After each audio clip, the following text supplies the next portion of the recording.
Então, a gente parou lá na página 26, tem duas imagens ali na página 26, né? Duas gravuras, e aí, a partir das gravuras, para verificar quais afirmativas estão corretas, né? Aí fala assim, as condições de vida dos operários em Londres durante o século XIX era de grande sofrimento. As longas horas de trabalho, em condições insalubres, acabavam por abreviar a vida dos trabalhadores, ou seja, né, a expectativa de vida diminuiu consideravelmente. Os acidentes eram bastante comuns e os operários mutilados perdiam seus postos de trabalho. Lembrem-se que não existe garantia nenhuma, porque foi acidente de trabalho ou coisa parecida. Né? Então, está correta. Número 1. A pobreza poderia ser observada em quase todas as partes das cidades.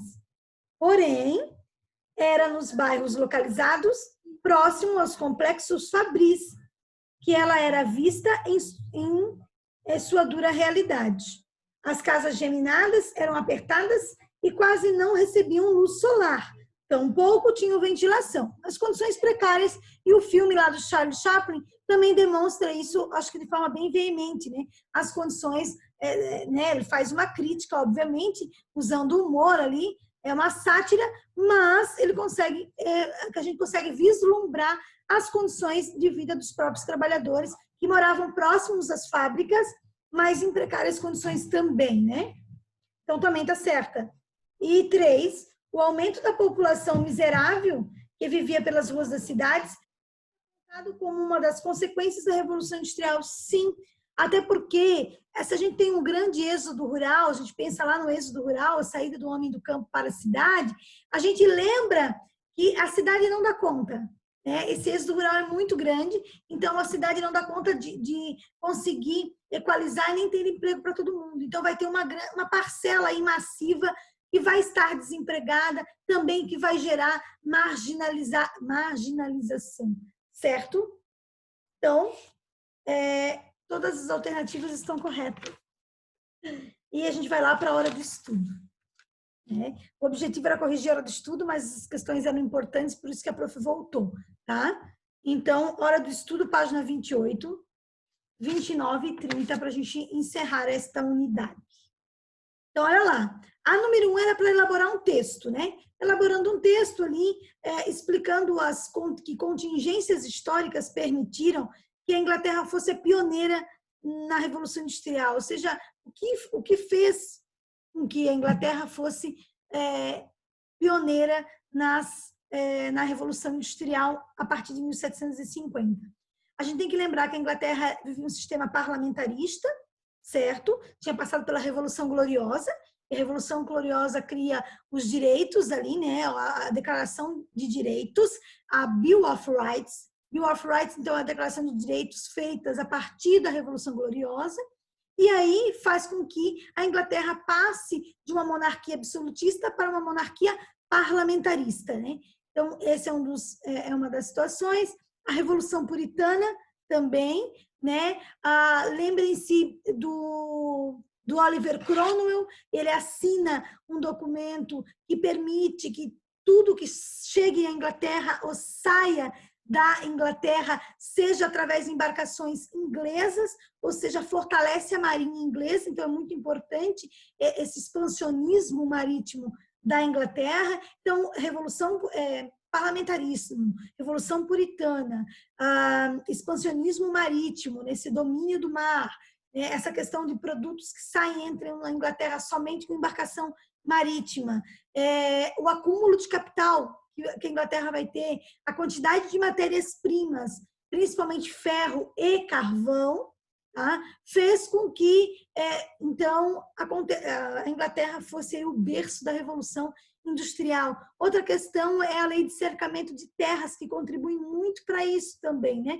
As terras são cercadas, o que fundamenta lá a ideia de propriedade privada do John Locke, né? E esse cercamento de terras faz com que haja um fomento à criação de ovelhas, certo? E aí para a produção e beneficiamento da lã, e a primeira indústria que se tem notícia na Inglaterra é a indústria têxtil, que se estabelece no país inglês, certo? Então, essas são as principais características aí da número 1, né? A número 2, tá? Também tem um texto, e, segundo o texto, como a Revolução Industrial transformou nossa atitude em relação ao passado. Agora é um novo ritmo, né? Agora é um novo tempo. O tempo da indústria tem essa questão, tipo, vamos esquecer o passado, porque esse novo tempo tá marcando um novo ritmo. Então, agora o tempo não é mais pela natureza, o tempo é pelo relógio. Então, isso marca um novo ritmo, que é o ritmo da produção industrial. Daí a B fala o seguinte: de que maneira a Revolução Industrial dos séculos 18 e 19 alterou o sistema de produção? Eu já falei para vocês do sistema de produção, né, das 3 fases. Então, como é que é alterado? Antes o produto era artesanalmente feito. Depois, nós temos as manufaturas. Depois das manufaturas, nós temos a maquinofatura.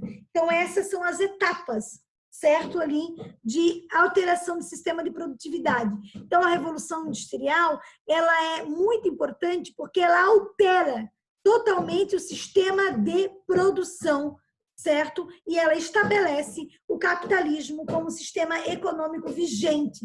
Então, o produto deixa de ser artesanal, temos a manufatura, divisão do trabalho, temos a entrada da máquina, substituição do trabalho do homem pela máquina e, principalmente, agora a divisão do trabalho, onde o indivíduo ele detém um conhecimento específico de uma área só do trabalho, não da sua totalidade do seu produto.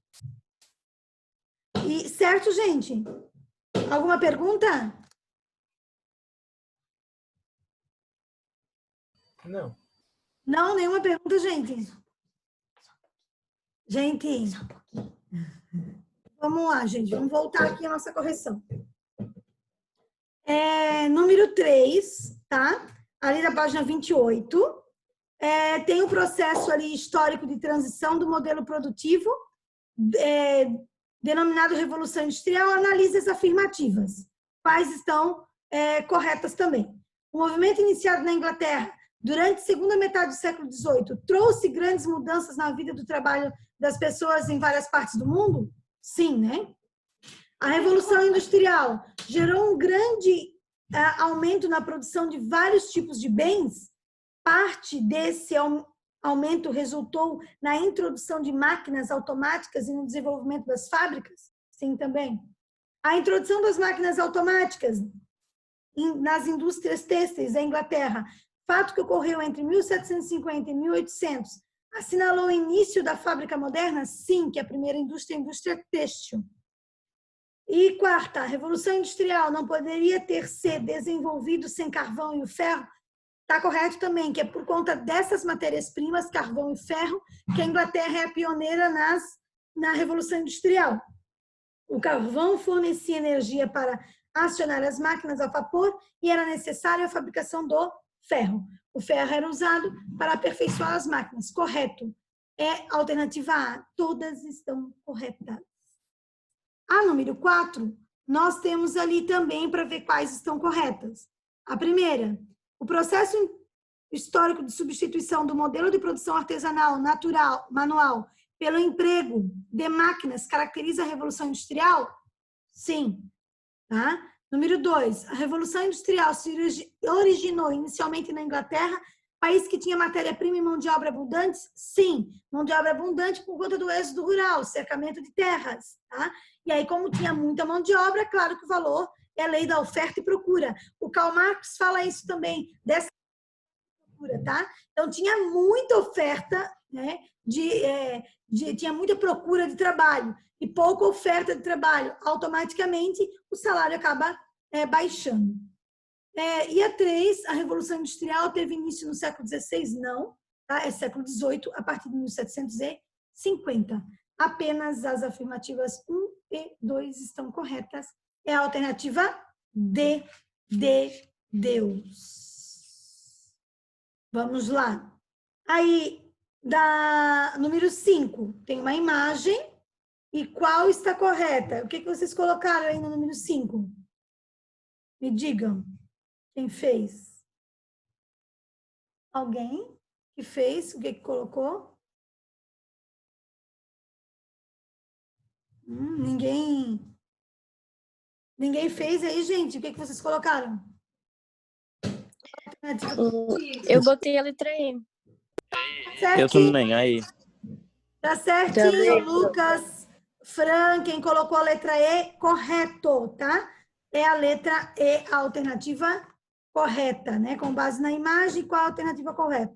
Para baixar os custos da produção, foi utilizado na Revolução Industrial tanto trabalho infantil quanto feminino. Lembrem que eu falei para vocês que essa substituição ela era muito importante porque eles pagavam a metade do salário que pagavam para os homens e as mulheres e crianças deveriam produzir a mesma coisa que os homens produziam. Certo? Está correto. Número 6. Universidade do Ceará, lá. Qual a alternativa que vocês colocaram? Letra A. Letra A? O que mais? Alguém colocou outra alternativa? Além da A? Temos uma outra possibilidade? A C? A C? Vamos lá, ó. Tem o texto e fala, letra A. Aqui é do Thompson, tá? É um cara também muito importante na área que fala sobre memória. Aí, professora. Vamos ver. Diz assim, qual é a alternativa incorreta, tá, gente? Vocês leram ali? É a alternativa incorreta. Quando tem exceto ou incorreta. Tá?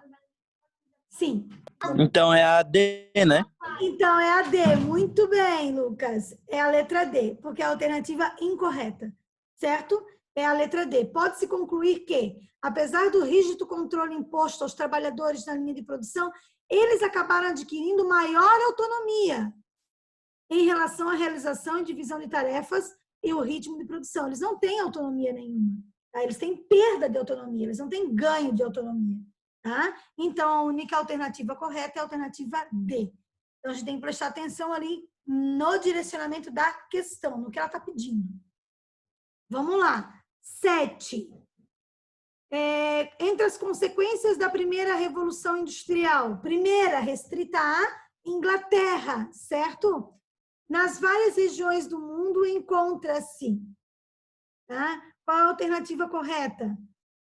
Gente, a primeira a gente já elimina, né? Ampliação de tráfico de escravos. Estou falando de outro contexto histórico. Tá? Então, realiza que a letra A não é. Eu acho que é a B. Incentivo à independência das colônias africanas. Deixa eu só falar para lembrar vocês de contextos históricos. Independência das colônias africanas é pós Segunda Guerra Mundial, tá? Então, a luta pelas independências das colônias africanas é posterior à Segunda Guerra Mundial, posterior a 1945, certo? Então, nós vamos ter muita luta de independência das colônias africanas, 1960, 1970, certo? Ali naquele contexto de Guerra Fria, existe um movimento muito grande dessas colônias para conseguir se desvincular. Por quê? A Revolução Industrial vai gerar o chamado imperialismo, que é o domínio das nações mais poderosas sobre as nações mais fracas. Vai transformar a Inglaterra, no século XIX, o país mais poderoso do mundo e vai dominar inúmeros territórios. Então, não existem esses movimentos nesse contexto histórico. Então, a letra B, descartamos. Ficou a C e a D. Agora, primeira fase da Revolução Industrial afeta o Brasil, gente? A primeira fase da Revolução Industrial afeta o Brasil? Não. Não, tá? Só vai afetar o Brasil início do século XX, final do século XIX, início do século XX. Então, se a primeira fase da Revolução Industrial é restrita mais à Inglaterra, a alternativa certa é a alternativa C. Pressão do governo britânico, inglês, a tentativas de desenvolvimento autônomo em regiões periféricas, como ocorreu no Brasil durante o Segundo Império. Ou seja, olha só, o governo não queria a autonomia das regiões subjacentes, tá? Eles queriam dominar e não queriam que eles tivessem autonomia. Então, havia um domínio aí por parte uma pressão muito grande por parte do governo. No Brasil, a mesma coisa. Então, não houve um fomento do governo brasileiro no Primeiro Império, nem no Segundo Império, para o desenvolvimento industrial. Não havia esse fomento. Ele vai acontecer lá no Segundo Império, com a questão do café, pela lucratividade do café, eles vão começar a investir nas primeiras indústrias, que também vão ser indústrias têxteis, que vão utilizar a mão de obra italiana também nesse processo. Mas não há um fomento, uma política de governo para esse incentivo. Entendam a diferença. Vai acontecer algumas situações de investimento, mas não de fomento governamental. Então, alternativa certa, alternativa C, né? A oitava, que é da PUC, do Rio Grande do Sul, certo? A PUC adora colocar a questão assim que a gente coloca, como é que é? Completa as questões, tá? Então, a Revolução Industrial se consolidou na Inglaterra, apresentava fatores condicionantes em variados campos da sociedade britânica. No campo constitucional, tem-se o que agora? Que tipo de monarquia? Monarquia parlamentar. Ótimo, perfeito, Lucas. Monarquia parlamentar. No que se refere ao pensamento econômico, encontra-se o quê? O mercantilismo. Mercantilismo? Será? Pensem. Não, é liberalismo.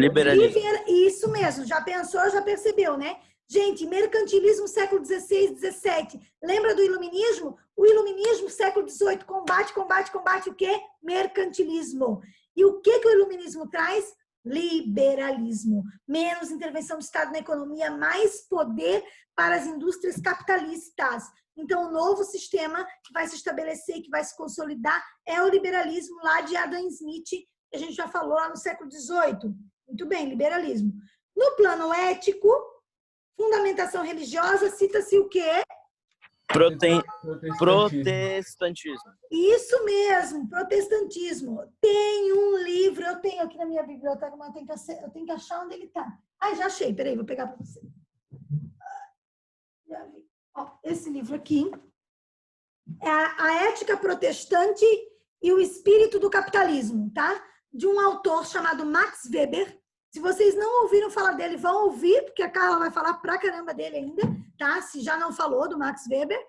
E esse livro, ele é desse contexto, onde ele vai falar, tá? Sobre a questão do capitalismo, o link do capitalismo com o protestantismo, né?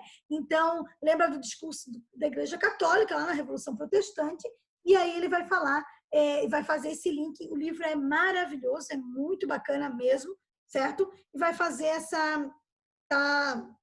meu livro está todo anotado aqui, das questões principais. Ele vai falar do calvinismo, ele vai falar das concepções de Lutero, tá? Ele vai falar das condições de mercado, do capitalismo, tá? Então, é muito... Aí ele diz aqui, lembre-se que o dinheiro é de natureza petrolífera e geradora. Dinheiro pode gerar dinheiro e seu produto gerar mais, e assim por diante. E ele vai defender essa questão, né, de mercado e tudo mais. Então, é bem legal o livro, quem tiver a oportunidade de ler. Tá? Professora, Oi? daí dentro das igrejas protestantes na Inglaterra, era só o anglicanismo ou todas as protestantes lá eram, tipo, bem-vindas? Olha, não, Lucas, por isso que massivamente vai ter um grande movimento migratório para a Nova Inglaterra, que seria os Estados Unidos, porque eles vão estabelecer, sim, o anglicanismo como religião oficial e vai haver uma perseguição de todas as outras religiões. A partir do século XVIII, que aí nós já temos uma monarquia parlamentar, nós já temos algumas mudanças, vai haver, de certa maneira, uma liberdade maior a outras religiões, que no século XVII e XVI não havia, certo? Então, isso vai acontecer. Posterior à questão da monarquia parlamentarista, vai haver mais liberdade, sim, para outras religiões. Mas a Inglaterra teve como característica muito forte o estabelecimento de uma única religião, que é o anglicanismo. E aí, é claro, quando começa essa liberdade, o anglicanismo ainda é maioria. Você vai ter lá as minorias de outras religiões protestantes. Mas conforme o capitalismo vai se estabelecendo, e é um sistema econômico que também valoriza os protestantes de maneira geral, então vai haver mais liberdade para outras religiões protestantes, né? E há uma diminuição bem considerável do catolicismo dentro da Inglaterra, né? Ele não é muito bem-vindo, no país inglês, e vai haver uma diminuição. Com o estabelecimento do capitalismo, vai haver essa diminuição ainda maior, porque o discurso protestante é o discurso ligado à questão ai, meu Deus, como é que é o nome? Esqueci a palavra agora, o conceito. Do dinheiro ali, mas tem um nome para isso, né? Que eu não me lembro agora, quando eu lembrar eu falo para vocês. Da prosperidade, lembrei. É o discurso muito grande da prosperidade. E a Igreja Católica ela vai ter que se moldar a isso. Para ela não perder mais e mais adeptos, ela vai ter que alterar o seu discurso. Tá? E esse discurso da pobreza excessiva vai sendo modificado. É claro que o capitalismo, de forma gritante, é um abismo aí, ele cria esse abismo no quesito desigualdade social, né? Uma das grandes características, uma das grandes críticas do marxismo ao capitalismo é a desigualdade social. Se a gente for pensar hoje, Brasil, hoje nós vivemos um abismo também, em termos de desigualdade no nível de educação. Tá? Então, o Brasil hoje, a pandemia deixou isso muito latente no nosso país, tá? Esse abismo que há entre a educação pública e a educação privada, aos acessos aos instrumentos de estudo, né? A instrumentalização, como esses alunos estão tendo aula, de que maneira que eles estão tendo, como é que o conhecimento está chegando até eles. Eu acho que isso é uma marca muito grande aí do momento que nós estamos vivendo hoje, que é essa questão ligada à pandemia. Eu estava vendo uma reportagem, em alguns países, eles não estão com problemas porque as escolas públicas destinaram a todos os alunos os tablets. E com a internet, então, os alunos não estão tendo esse vácuo. E no Brasil, nós temos milhares de alunos que, desde o início da pandemia, não têm contato nenhum, nem com o professor e nem com nada ligado à escolarização. Né? Então, aí mais lá na Revolução Industrial, essa desigualdade, e agora na pandemia, no nosso país, essa desigualdade educacional, que é gigantesca. Por exemplo, no município, agora de Balneário Pissarras, eles vão ter uma aula, os professores têm que dar uma aula para cada turma por semana. Uma aula a cada turma por semana, somente. Então, é um número extremamente reduzido. E os acessos à plataforma que eles proporcionaram também é um número reduzido. Eles não têm aula ao vivo, é só acesso às atividades a uma plataforma. E é um número muito reduzido de alunos que acessam essas plataformas. Né? Então, vamos dizer que não chega a 20% de acesso. Então, né? Olha lá, então, a questão 8 da PUC ficou a alternativa C, tá? Porque termina ali com a liberação da mão de obra causada pela prática dos cercamentos de terra, alternativa C. A número 9 é do Enem.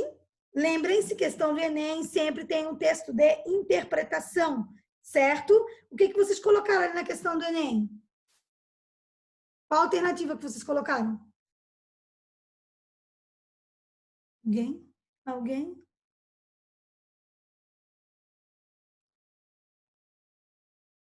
Povo de Deus que no deserto andava? Alguém colocou alguma alternativa na questão 9 do Enem? Coloquei A, Eu coloquei a B. certeza. Colocou A? Quem mais colocou Eu coloquei outra? A. Tem outra aí? Ninguém colocou outra, gente? Eu coloquei a B. Vamos lá, então. Lembrem-se que a questão do Enem está muito linkada ao texto.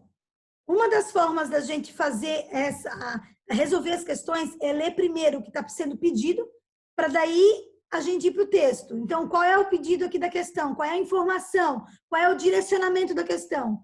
Qual relação é estabelecida no texto entre os avanços tecnológicos ocorridos no contexto da Revolução Industrial Inglesa e as características das cidades industriais no início do século XX. Então, a relação dos avanços tecnológicos, né, industriais e as características das cidades industriais. Qual é a relação entre eles?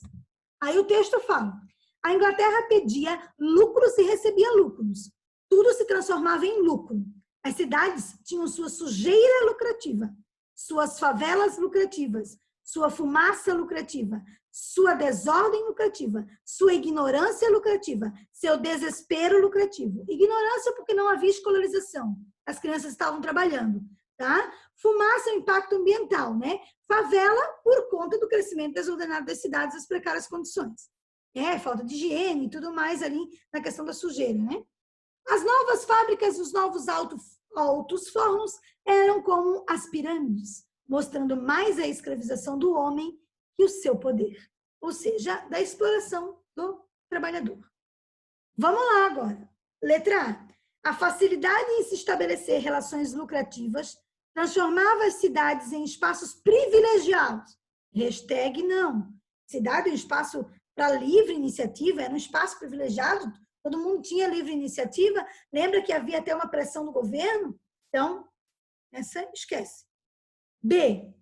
O desenvolvimento de métodos de planejamento urbano. Havia planejamento urbano, gente? Há planejamento urbano hoje, no século XXI, em todas as cidades brasileiras? Há um plano. Hoje é obrigatório cidades de mais de 50 mil habitantes terem plano diretor, ou seja, para o crescimento da cidade. Aqui não tem plano diretor, aqui não tem planejamento urbano algum. Por isso, favelas, por isso, sujeira, porque não tem planejamento urbano. C. A construção de núcleos urbanos integrados por meios de transporte que facilitavam o deslocamento dos trabalhadores. Gente, nem fala isso aqui. Facilidade de meios de transporte, facilita a chegada.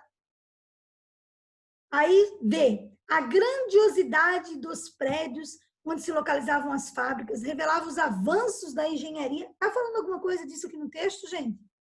Tem que lembrar Não. análise do texto. Aí, olha aí. O alto nível de exploração dos trabalhadores industriais ocasionava o surgimento de aglomerados urbanos, favelas. Favela é um aglomerado. Mercados urbanos marcados por péssimas condições de moradia, saúde e higiene. Aqui está falando desespero lucrativo, desordem lucrativa, ignorância lucrativa, favela lucrativa, tá? Mostrando essa escravização e a relação de poder. Então, alternativa E. Lembrem que a ideia de direitos humanos está muito presente nas provas do Enem. Hashtag fica a dica, certo? Então, a alternativa certa é a alternativa E. É bem tranquila essa questão de estar sendo resolvida. Tá? E a 10, o que vocês colocaram? Sobre o trabalho infantil e feminino. Assinale a alternativa incorreta. Sobre o trabalho infantil. Sobre o trabalho é a incorreta. É incorreta. Muito bem, Lucas. Très bien. A letra A é incorreta. Casos de exploração do trabalho feminino e infantil foram recorrentes durante o século XVIII e XIX, deixando gradualmente de aí o cara vai lá, ele lê assim a questão. Casos de exploração feminino e infantil eram recorrentes. É isso mesmo, é recorrente no século XVIII e XIX. Aí coloca como alternativa. Não, essa está certa, ele não lê o restante. Aí olha o que diz o restante. Gradualmente, deixando de existir gradualmente no século XX. Encontra-se completamente radicados no século XXI. Não tem mais exploração, nem feminina, nem infantil. Só que não. Então, é a alternativa incorreta. Hashtag Fala, More. E a número 8, a alternativa? A número 8, Amore. É a C. Isso, 8 é a C. Obrigada. De nada. Alguma pergunta, gente? Algum? Não?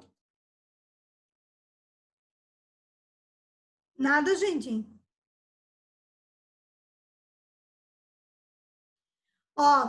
Então, beleza. Então, é o seguinte, olha o que diz aqui o Max Weber.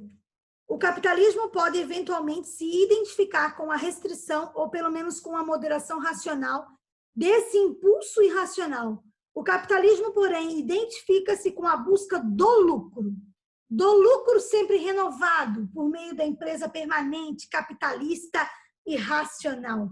Tá? Então, quem tiver a oportunidade, ele vai falando do acúmulo de capital, ele fala sobre a questão do estado do bem-estar social também, ele vai falar. O livro, gente, vale muito a pena ler esse livro, e até para ter até para ter, vamos dizer assim, um embasamento para discutir Max Weber, né? Um dos livros mais importantes dele. Muito bem. Nenhuma pergunta, tudo certo. Eu vou fechar aqui e vou colocar lá no grupo de vocês. Você já, né? Vou abrir as trilhas, certo? Então, vou dar uma semana, como eu sempre dou, né? Para vocês realizarem as trilhas já da unidade 20 da Revolução Industrial, certo?